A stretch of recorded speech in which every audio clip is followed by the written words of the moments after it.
On today's video, we go back to Lost Kingdom Season 2 as Lost Kingdom 99 is about to get into their first confrontation in Zone 5, and one team makes a fatal mistake while the other one capitalizes. In this video, we'll talk about the wrong strategy that was used in this particular fight and how the team that's going to end up ahead got a very strong advantage out of this simple but very crucial mistake. So sit back, smash a like on the video, and let's go.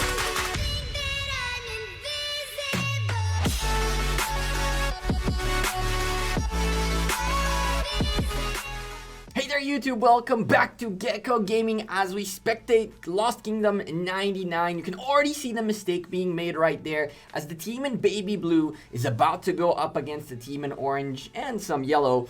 But before we start, I'm a sponsored content creator of ours, Kingdom. If you enjoy the content, don't forget to slap a like on this video and of course subscribe to the channel. If you're about to go into KVK Season 1 or 2, this video is for you because a massive mistake was made by the team in baby blue right here, which gave orange a massive advantage and ended up really being how they won this zone.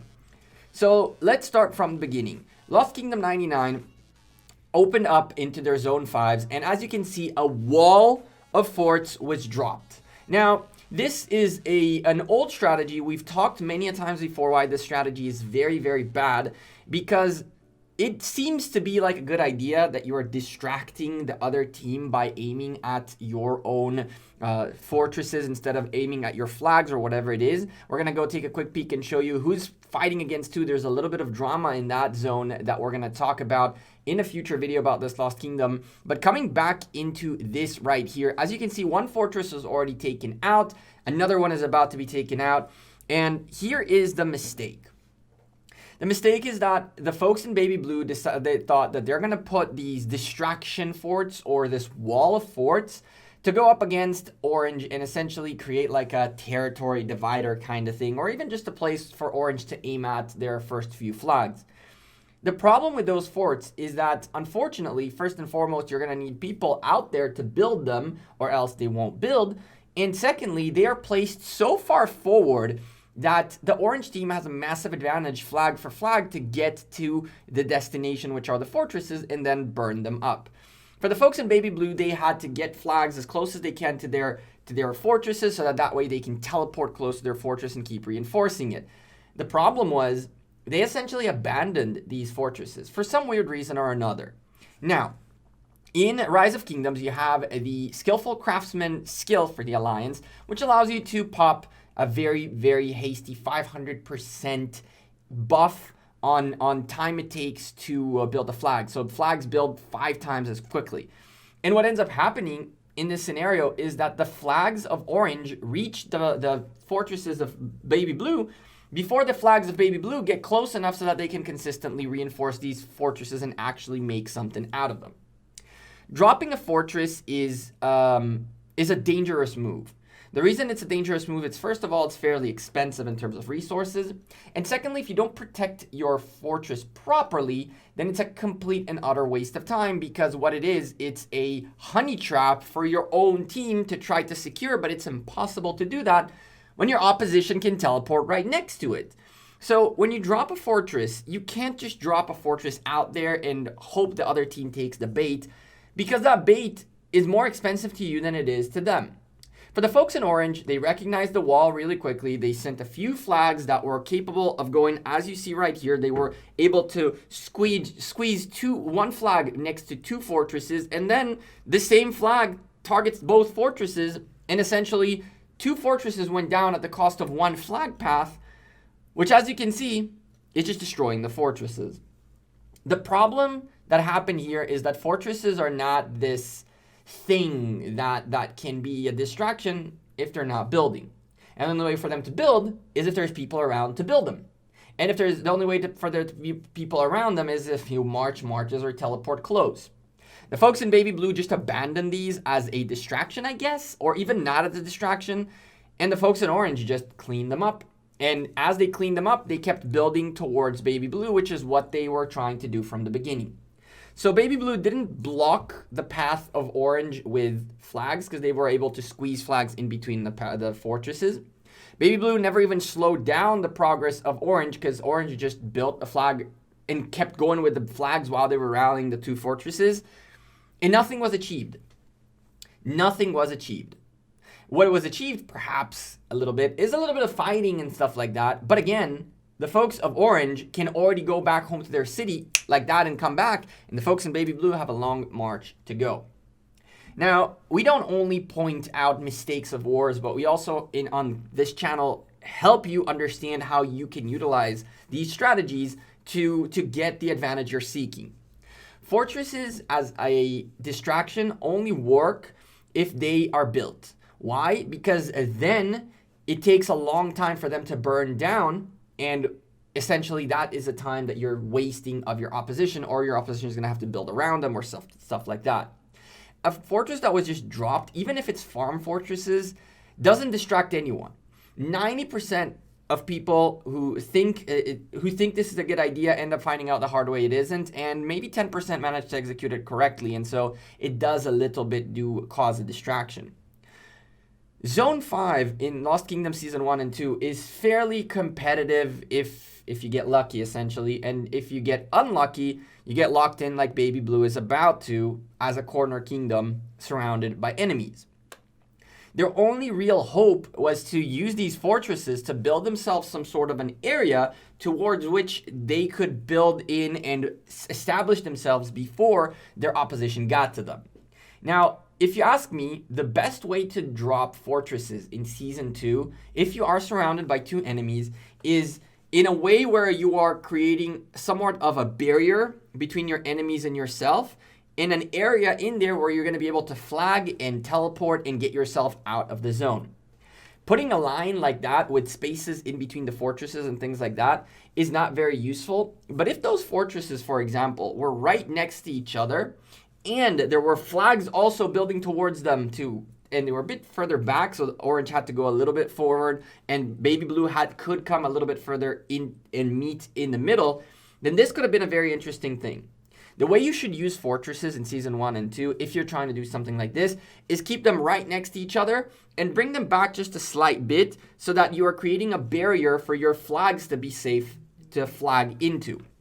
Once your fortresses and flags are built, then you can start branching out even further, but at least the worst case scenario that'll happen is you're going to get converged by 2 teams, and all they're going to be able to do is rally your forts that are around your flags, and only after those forts fall, then those flags can be attacked. On the other hand, you having a fort touching their flags means you can always aggress on those flags. So even if your fortress burns for 6 hours, and then they go to sleep, and you wake up, you can extinguish it, and then target your opposition. So, again, this was not very well played, not very well placed, but it happens. A lot of kingdoms try this play. I can tell you in season, was it 3? I think it was season 3 or 2 of KVK. Kingdom 196 tried to do that against Kingdom 59. I was in both kingdoms at the time. And Kingdom 196, well, they did it against Kingdom 157, against SOC and BBTH. SOD and BBTH. And that just didn't work. All these distractions, the folks of BBTH at the time and SOD just plowed through the distractions and kept going. And 196 was locked within a matter of hours. Fortresses are not meant, building fortresses are not blockades, essentially. The folks in Orange actually played this very well. They realized that there are fortresses and there are gaps between the fortresses, and they managed to build their flags so that, as you can see right here, the flag that is being built right now has the ability not only to touch the fortress that is there to be destroyed, but also continue past the fortress from the top area if they choose to just not care about this fort. So all this is, it's a honey trap. Why? Because if this is your fortress, you're going to want to try to hold on to it. And as you can see, the folks in Baby Blue did send some marches out here to try to do something against this. But all it is more meat to the grinder that is the Orange team right now, because they have all their cities nearby. They have a lot more marches and a lot more presence nearby. They're already teleported, like right up there. Like, they don't need anything more. In here, the folks in Baby Blue are just simple targets, and they are lured by the honey trap that is their own fortress. To make matters worse, leaving the fortress right now is a really bad idea. You'll get wrecked. Staying in the fortress is even a worse idea. You'll get deads. There's no good solution out of this for Baby Blue. And they indeed lost every single one of those forts before any of them built. That whole wall was gone within a matter of minutes. And so kind of sucks for them. For Orange, this was a perfect opportunity to have some fun, to launch some very interesting rallies. And here there was an Archer rally. This is Season 2 with an Edward lead. That's the kind of rallies you want to be sending out there in Season 2. They had the opportunity to get themselves some kills, some action, pretty much for free. And then from there on out, they went on to plow through that zone and lock Baby Blue and prepare themselves for Zone 6. There was a little bit of drama happening in this KVK. From my understanding, it was supposed to be a 4v4, and then it became a 4v3 when Baby Blue got locked out. And then one of the sides that was on the 4 side made a deal, or there was some questionable moves, and there was a little bit of drama and a little bit of potential betrayal. There was a standby to get rid of one team that ended up helping out the other side. And there was a lot of madness in this KVK. Unfortunately, we didn't get to cover all of it, but we did get a lot of the action that happened here. As you can see at this stage, we have some orange flags all over the place. They've already reached very, very far into blue territory. Blue are now flagging out finally. For some weird reason, they did not flag almost at all when the fortresses were being built, which was really weird. And now the confrontation is in flags. There's rallies, there's counter rallies. I mean, it's not that Baby Blue didn't try. Baby Blue tried a lot. Look at this craziness that is a rally on a flag and then a counter rally on the rally, plus a ton of swarms and massive swarm on that con rally that went out the window. The flag is being swarmed. This is just complete and utter madness. The team in Baby Blue got very, very, very much overwhelmed. And yeah, we got a little bit of extra action going on in here. We're going to show you reports from the next zone, as in this zone I didn't have the opportunity to get in touch with the folks in Orange, figure out where can I get reports and stuff like that. We were just recording late at night some awesome action. But I'm going to leave you guys with a little bit of some fun footage of this KVK and what's going on in here. And nothing else to be said. We're just going to enjoy ourselves a little bit of fighting, see what happens through this fight. And yeah, if you have any comments, questions, suggestions, anything, leave me a comment down below. We're kind of just taking a look and figuring out what are things that a team should or should not be doing. As an example, there is right here a lot of space to teleport for the team in Baby Blue. That's a little mistake for the folks in Orange. There's a lot of orange people really next to each other, and as you saw, someone managed to teleport from the blue team in. When you're trying to fight in these kinds of scenarios, you want to make sure you don't allow the other team to teleport. You want to spread around on their territory and not allow them to teleport. Orange wasn't paying too much attention to that, and I don't think they really cared for it too much. They knew that they could overpower Baby Blue quite simply, and for them, anyone who teleported out was an extra target essentially, rather than someone staying in the back. So I can understand why Orange allowed, quote-unquote, the teleports to keep happening. They did spread around a little bit, but they definitely could have done a better job at spreading around further. Now, it's not that the folks in Baby Blue did not attack back. They tried. They definitely did. They launched rallies. They held their flags. They did everything they could. But Orange was way too overwhelmingly strong. And at the end of all of it, unfortunately for Baby Blue, they got locked in. And Orange continued on to Zone 6, which we will be covering in a video coming up next week. Some fights from Zone 6 in that KVK, a few mad things that happened there, including a team that went around the world for a little bit of fights. That's right, hopping between zones, and I'll explain to you how that happened. For now, I'm Gekko. I'm out of here. I appreciate you all for enjoying a little bit of a war coverage on why Baby Blue made a huge mistake in here, and I will see you all sooner rather than later. Have a good one and take care. Peace.